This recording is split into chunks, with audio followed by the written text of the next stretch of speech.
Praise the Lord. என்னுடைய பேர் ஷியாமா. எனக்கு திருமணமாகி 12 வருடமாக குழந்தை இல்லாமல் கஷ்டப்பட்டுட்டு இருந்தோம். 2 தடவை எனக்கு அபார்ஷன் ஆயிருந்து.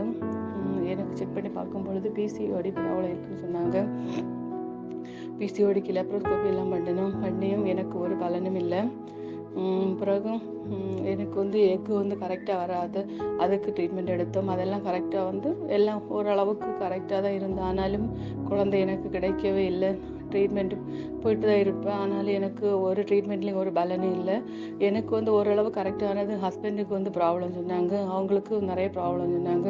அதனால் நாங்கள் இது ட்ரீட்மெண்ட் அப்படியே விட்டுட்டோம். அப்புறம் ஒரு வருஷம் தாண்டி ஹஸ்பண்டுக்கு செக் பண்ணும்போது எல்லாம் தேவன் நார்மலாக தந்தார். அதுக்கு பிறகு ட்ரீட்மெண்ட்டே விட்டு 6 வருஷம் நாங்கள் ட்ரீட்மெண்ட்டே போகாமல் ப்ரேயர் பண்ணிட்டு தான் இருந்தோம். எங்களுக்கு கடவுளால் குழந்தை கொடுக்க முடியும் என்று ப்ரேயர் பண்ணிகிட்டே இருந்தோம். ஒரு நாளும் இதற்காகத்தான் ப்ரேயர் பண்ணிகிட்டே இருந்தோம். அப்படி இருக்கும்போது 2022 வருடம் மீண்டும் நான் கன்சீவ் ஆனேன்.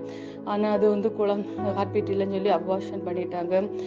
அப்போது எனக்கு ஒரு கனவு, ஒரு மாடு குத்து வருகிற மாதிரி ஒரு கனவெல்லாம் எனக்கு இடையிடையா வரும். அப்படி வரும்போது எனக்கு உடனே பீரியட் வரும். அதே மாதிரி எல்லாம் நடக்கும். அது அப்படியே போயிட்டே இருந்து அப்படியே இனி என்ன பண்ணுறது எங்களுக்கே தெரியலை. அப்போ நான் அப்படி இனி என்ன பண்ணலாம் என்று இருக்கும்போது தான் போன வருஷம் அண்ணா ப்ரேயர்லேருந்து எனக்கு ஒரு மெசேஜ் அனுப்பியிருந்தாங்க. அது யார் அனுப்பினாங்கன்னு இன்ன வரைக்கும் எனக்கு தெரியாது. அந்த லிங்க் எனக்கு யார் மூலமாக கிடச்சுன்னு எனக்கு தெரியாது. அப்படி இருக்கும்போது நான் அப்போ அந்த ப்ரேயரில் அன்னைக்கு இல்லை, முதல் நாளிலிருந்தே நான் ஜாயின் பண்ணினேன். அது முதல் நாள் அது பிரதர் கொடுத்த வாக்கு, உங்களுக்கு கொண்டாட்டமாக கொம்பு உயர்த்தப்படும் என்று அந்த வசனத்தை படித்து நான் தினமும் ப்ரேயர் பண்ணிகிட்டே இருப்பேன். என்னுடைய கொம்பு இந்த அண்ணர் ப்ரேயரில் உயர்த்தப்படும் என்று அந்த வாக்குத்தத்த வசனத்தை அறிக்கை பண்ணி ஜெபம் பண்ணிக்கிட்டே இருப்பேன். அதுபோக ஓரோ நாளும் தருகிற வாக்குத்தத்தை வைத்து நான் எழுதி 10 தடவை ஒரு வசனத்தையும் 10 தடவை எழுதி அப்படியெல்லாம் ப்ரேயர் பண்ணிகிட்டே இருந்தேன். அடுத்து நான் பிரதர்கிட்ட ஒரு நாள் இதை பற்றி சொன்னேன். எப்படி கனவுல எனக்கு இந்த மாதிரி மாடு குத்துகிற மாதிரி ஒரு கனவு வருது. அந்த கனவு வரும்போது எனக்கு பீரியட் வருதுன்னு பிரதர்கிட்ட நான் சொன்னேன்.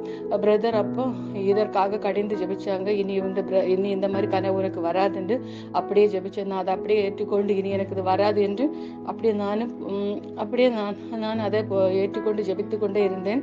கடவுளுடைய பெரியதான கிருபையினால் இந்த அண்ணா ப்ரேயர் முடியும் பொழுது நானும் கன்சீவ் ஆயிருக்க தேவன் எனக்கு கிருபை செய்தார். கன்சீவ் ஆகிட்டு ஓரோ நாளும் போராட்டம் தான்.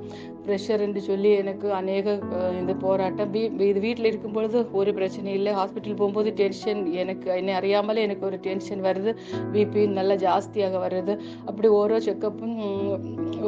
செக்கப்புக்கு போகும்பொழுதும் டாக்டர் எல்லாம் திட்டுவாங்க.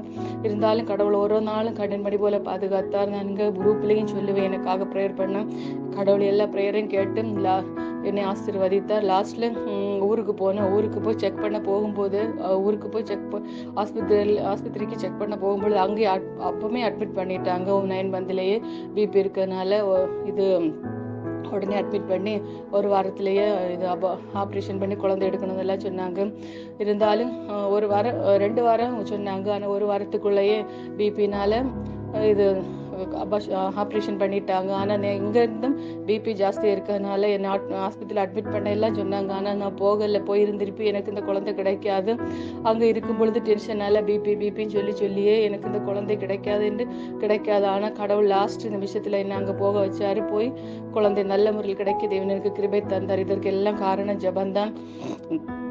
கடவுளுடைய பிரதான கிருபையினால கடவுள் தந்த குழந்தை, அந்த குழந்தை நல்ல முறையில் வளர்த்த தேவன் எங்களுக்கு கிருபை தரும்படி எல்லாரும் எங்களுக்காக ஜெபிக்க கேட்குறேன். இப்போ இதில் அண்ணல் குரூப்பில் இனி அநேக பேர் குழந்தை இல்லாமல் இருக்கிறாங்க. அதை பார்க்கும் பொழுது வேதனையாக இருக்கிற வருஷங்களை பார்க்கும் பொழுது வேதனையாக இருக்கிறது. இதே நிலைமையில தான் நாங்களும் போன வருஷம் இருந்தோம். எங்களையும் தேவன் ஆசீர்வதித்தார். இனி என்ன செய்ய முடியும், இனி எங்களுடைய வாழ்க்கை எப்படி என்றெல்லாம் நாங்கள் மனம் கலங்கி இருந்த வேளையிலே கடவுள் எங்களுக்கு அற்புதமாக இந்த அண்ணா குரூப்பில் இணையும்படி செய்து எங்களை ஆசீர்வதித்தார். தேவனுக்கு கோடி ஸ்தோத்திரம். இதில் இணைந்திருக்கிற எல்லாருக்காகவும் நானும் ஜெபிக்கிறேன். இதற்கிடையில நானும் அதிகாலை எழும்பி இதில் இணைஞ்சிருக்கிற குழந்தை இல்லாதவர்களுக்காக நான் எழுதி வைத்து 100 பேருடைய பேர் எழுதி வைத்து நானும் போன வருஷம் இது எழுதி வைத்து ஜெபம் பண்ணிட்டே இருந்தேன்.